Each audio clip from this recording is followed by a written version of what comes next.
Todos os dias, a grande maioria dos brasileiros é atingida direta ou indiretamente por problemas com transporte urbano em nosso país. Ônibus lotados, linhas de metrô insuficientes, quilômetros e quilômetros de congestionamentos. No Eu Fiscalizo deste mês, vamos mostrar como as pessoas se deslocam no dia a dia, os desafios enfrentados pelos brasileiros e como o planejamento urbano influencia nesta temática. Você vai ver também o que diz a Política Nacional de Mobilidade Urbana e as perspectivas de transporte alternativo para desafogar as ruas das grandes cidades. Começa agora mais um Eu Fiscalizo.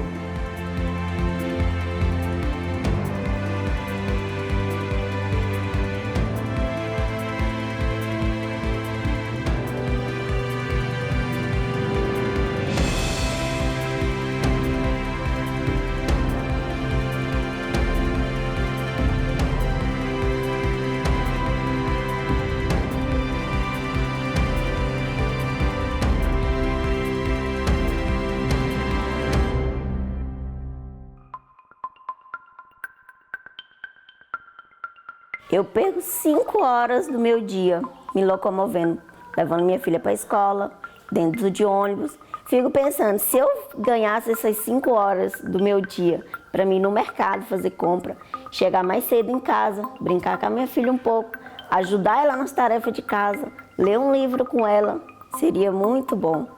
Mas infelizmente não é possível. 32 milhões de brasileiros usam o transporte público para se deslocar todos os dias.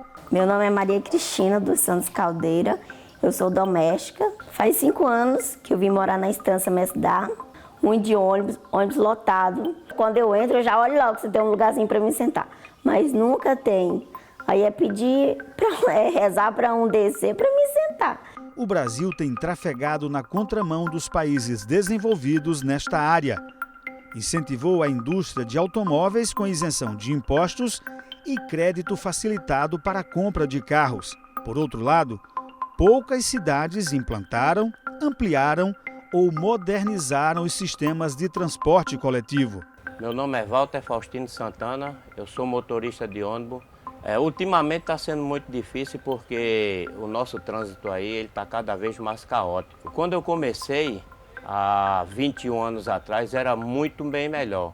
O número de automóveis, de altos passeios, de um modo geral, ele aumentou muito, muito mesmo. Por isso que a gente está sofrendo com esse trânsito caótico. De acordo com outra pesquisa da CNT, o número de passageiros transportados por ônibus vem caindo desde 94.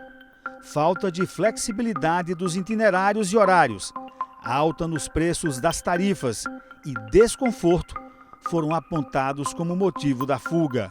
E às vezes eu estou na parada esperando, dou o sinal e o que acontece? Ele passa e nem para. Só fala com a mãozinha, tá cheio, espera o próximo. Às vezes para você conseguir pegar, você entra espremido e daí se você perder o lugar do seu pé, você não consegue encontrar mais.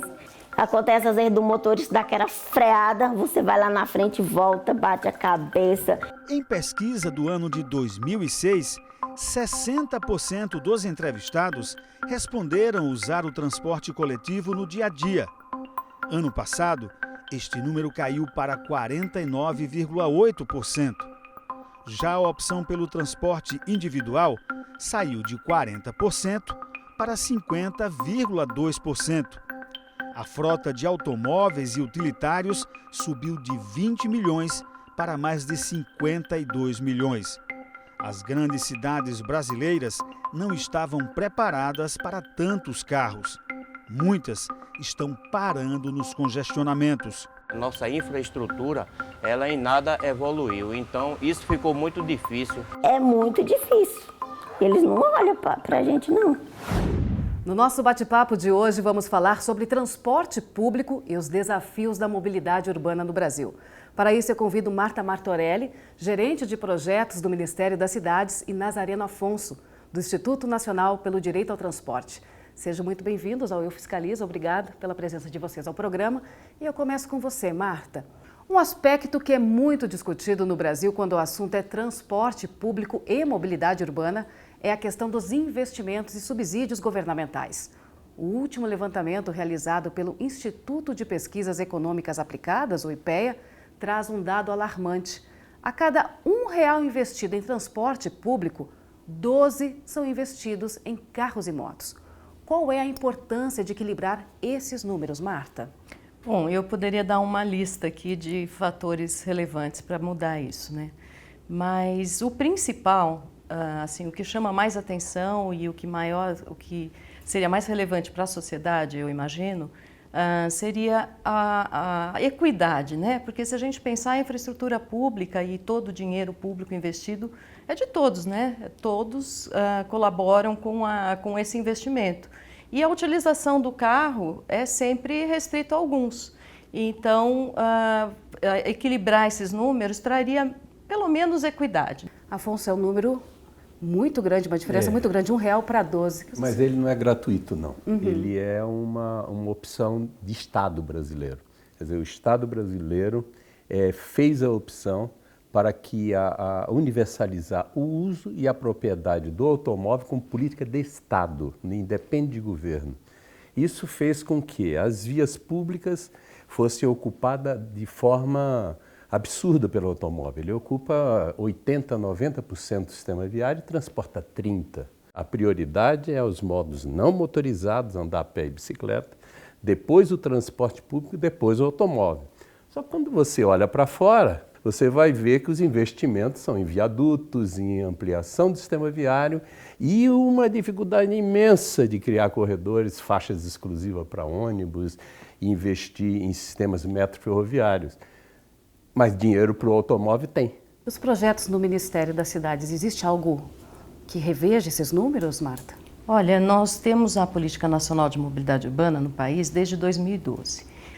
No Ministério das Cidades, um grande avanço que nós percebemos agora nesse último momento é que finalmente nós conseguimos um programa de financiamento para os municípios totalmente compatível com a política. Nós nunca conseguimos que o governo federal apoiasse os municípios a fazerem seus planos, né? E agora, nesse programa Avançar Cidades e Mobilidade Urbana, nós conseguimos recursos para que os municípios acessem para planos. Nós vemos um grande salto. E no próximo bloco vamos falar sobre a Política Nacional de Mobilidade Urbana e um projeto em Recife de transporte em embarcações que poderia ajudar na locomoção dos moradores da cidade. Eu volto em instantes.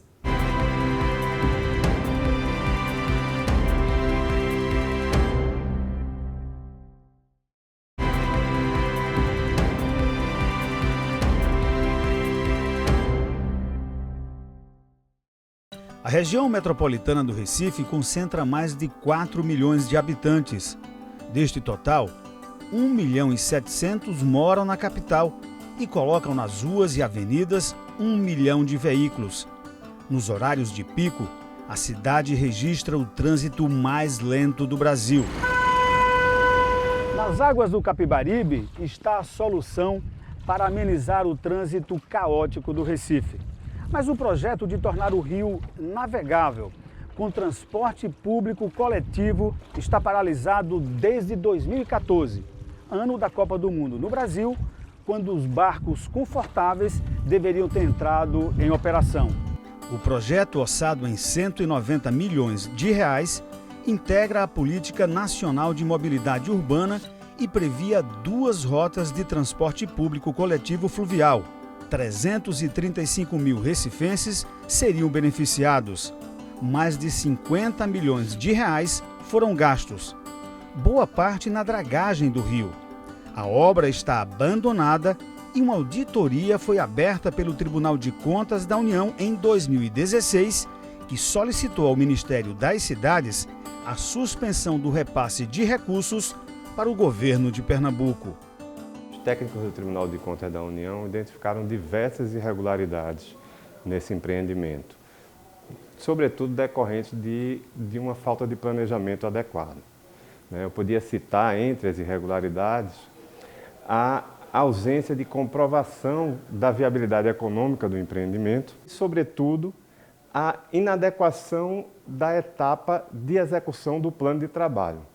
Isso porque foi identificado que a execução da dragagem foi feita em descompasso a execução das estações de passageiros. Durante as obras da estação, foi exatamente na época do cenário de recessão, houve problema com a empresa e a empresa abandonou as obras.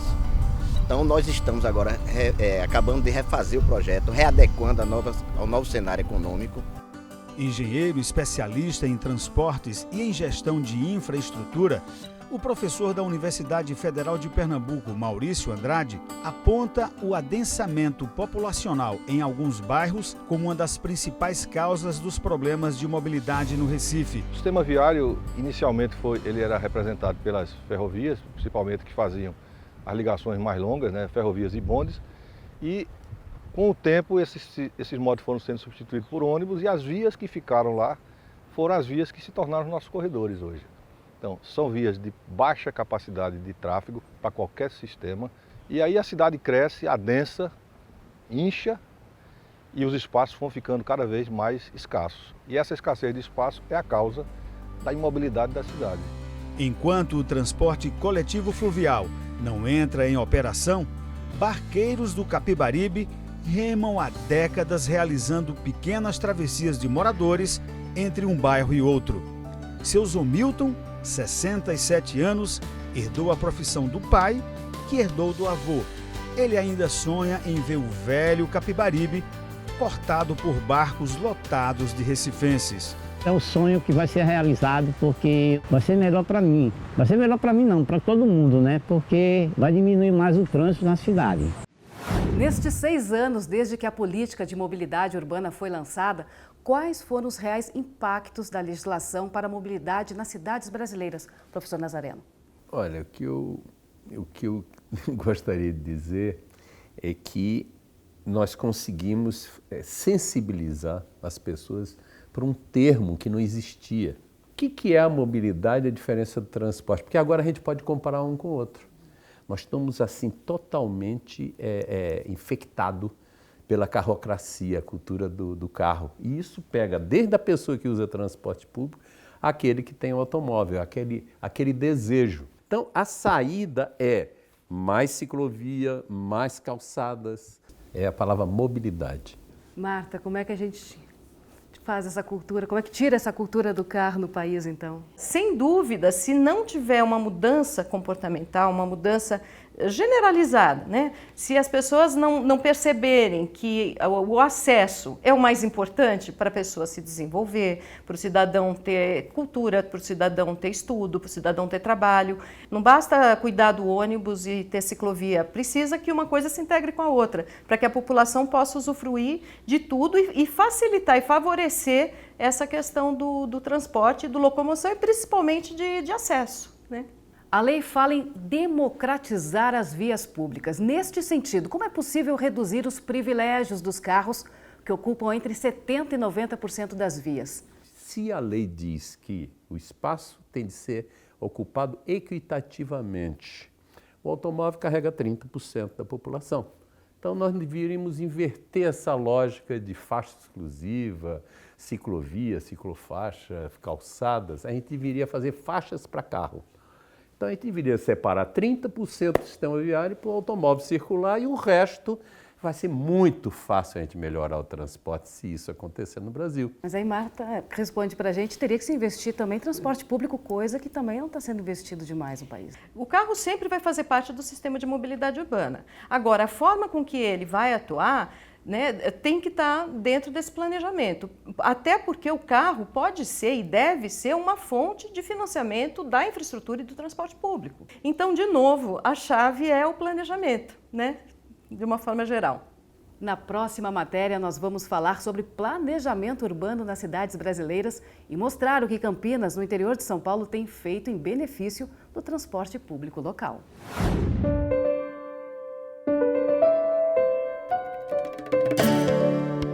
Trânsito lento, bem carregado, com ônibus, carros e motos disputando espaço, faz parte da rotina de Campinas, uma das maiores cidades do estado de São Paulo. O dia começa exigindo muita paciência.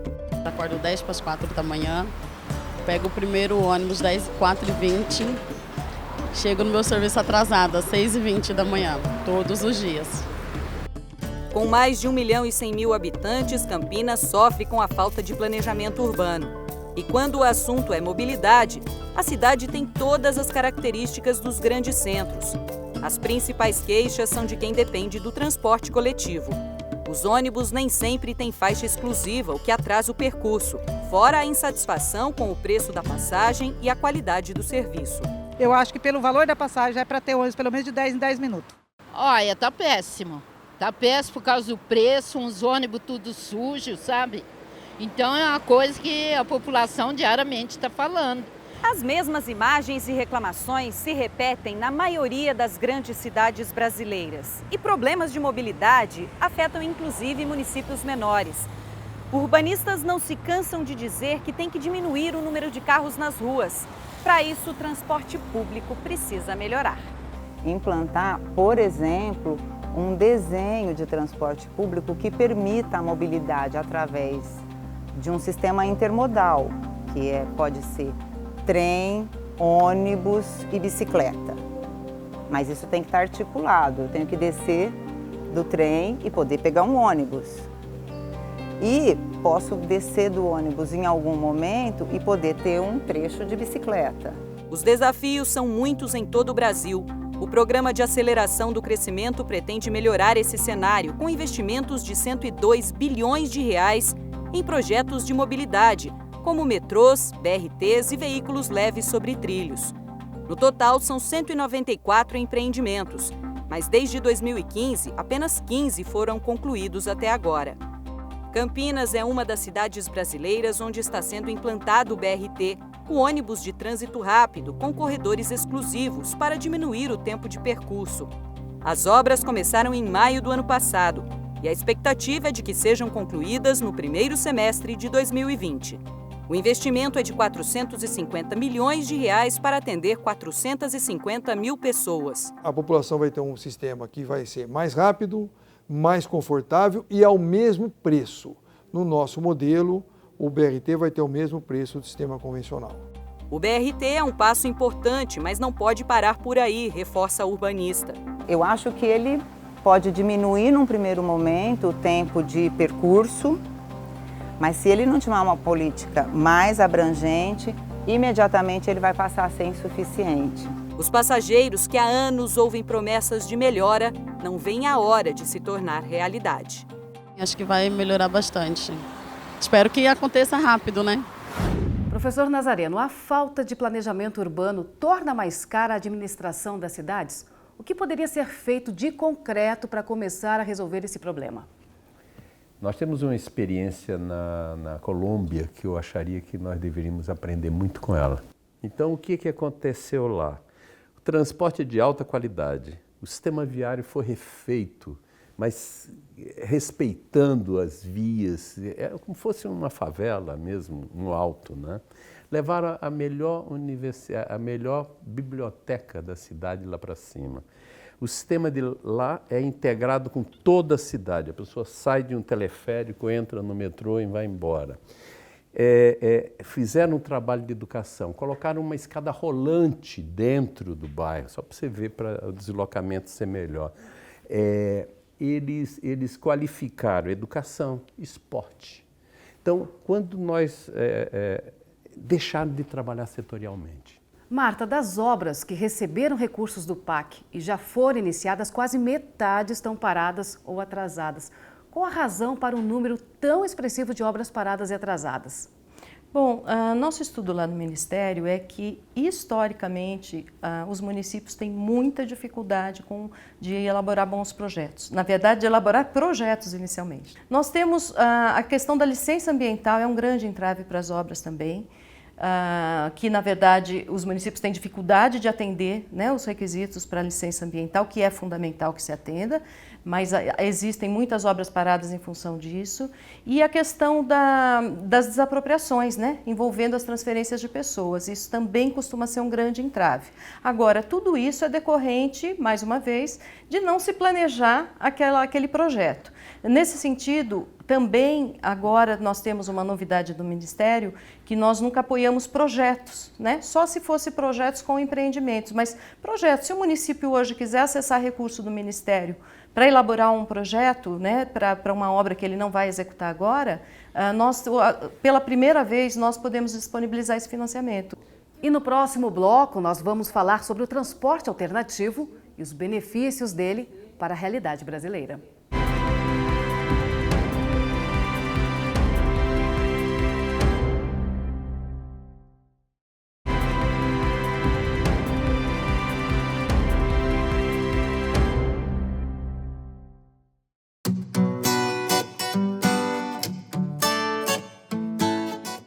Paula Hirakawa é fisioterapeuta e trabalha a pouco mais de 2 quilômetros do apartamento onde mora.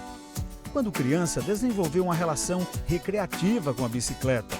Na vida adulta, passou a usar a bike para a prática de esportes. Foi então que, em 2014, decidiu radicalizar. Vendeu o carro e passou a se deslocar exclusivamente de bicicleta.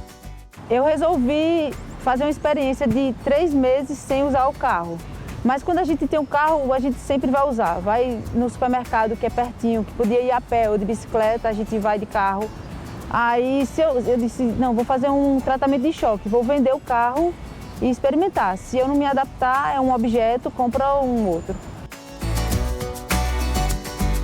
Considerando-se um ativista do movimento que defende a ampliação das ciclofaixas, Paula diz não ser fácil pedalar pelas ruas de uma grande cidade. Se for uma via de mão única, se você for atravessar, eles não vão olhar para o lado, eles vão olhar para o carro, eles só veem o carro. É mais a educação e a má formação do motorista, por achar que a bicicleta não pode pedalar ali, que você tem que andar só no domingo, no dia de ciclofaixa. Mas não se arrepende de ter trocado o carro pela bicicleta e aponta os benefícios. Foi tudo de bom, tanto para a parte física quanto mental e econômica, porque você economiza. Melhorar o trânsito do Recife pode ser também uma questão de atitude, agir para o coletivo. Um carro, por exemplo, que transporta uma única pessoa para o trabalho, pode levar 2, 3, 4 ou até 5. Larissa Ferreira, Rogério Machado e Maria de Lourdes Dias são exemplo. Eles trabalham no Tribunal de Justiça de Pernambuco e aderiram ao programa Carona Solidária do TJPE. Como residem no mesmo bairro, usam apenas um carro para os 3. Como benefício, o tribunal garante vaga de estacionamento todos os dias. Foi um programa que realmente teve uma iniciativa louvável. Assim, a gente tem que agradecer realmente, porque tem sido mais tranquilo. A nossa chegada ao tribunal, você tem já um espaço reservado para colocar seu carro. Como a gente busca sempre mais o automóvel, então reduzir a quantidade de veículos na rua já ajuda bastante, não só o meio ambiente, né, como também a diminuição do trânsito. Além deles chegarem melhores no trabalho, economiza, né, no combustível para todos eles que estão fazendo essa rotatividade de carro. Contribui com o trânsito da cidade em si, né? Ajuda não só nós do tribunal, mas como a população como um todo e melhora, acho que, na produtividade em si.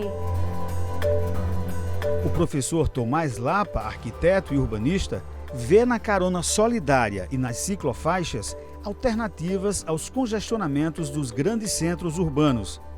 No Brasil de cidades portuguesas e ocupadas sem planejamento, a mudança mais eficiente pode ser cultural. E as pessoas não abrem mão dos seus automóveis particulares, vão todos para a rua e quando tem um fator desse que de fato estrangula a via, todo mundo reclama. Eu tenho uma visão de que nós brasileiros não temos absolutamente noção do coletivo. No Brasil, a grande maioria do transporte público é realizado por ônibus, mas existe uma linha de especialistas que defende investimento em transporte sobre trilhos, como os metrôs. O argumento é que as grandes cidades estão congestionadas e já não comportam mais linhas de ônibus ou transporte individual. Essa pode ser uma saída para melhorar a mobilidade no Brasil, Marta? Olha, a opção por um transporte, por um modo de transporte, ela deve levar em consideração uma série de fatores, né? Não se substitui simplesmente um transporte por outro porque a infraestrutura está sobrecarregada, então vamos tirar um ônibus por trilho. Não é bem assim que funciona, né? Então, tudo isso tem que ser muito bem estudado e levado em conta todas as variáveis, que não são poucas. Professor Nazareno, e qual é o papel da população para melhorar a mobilidade urbana no Brasil e também desenvolver novas ideias para o transporte alternativo? A lei de mobilidade só aconteceu nesse nível de qualidade porque houve a participação de todos os segmentos. E isso foi feito assim, você viu um empresário do lado de uma liderança popular, do lado de um trabalhador, o governo junto, todos fazendo a mesma coisa. Eu acho esse um dos principais exemplos que nós temos da contribuição da sociedade na elaboração de políticas públicas. O Eu Fiscalizo de hoje termina por aqui. Gostaria de agradecer ao professor Nazareno, Marta Martorelli, por esse importante bate-papo. Obrigada e até a próxima. No próximo Eu Fiscalizo, a gente vai falar sobre o sistema prisional no Brasil. Até lá!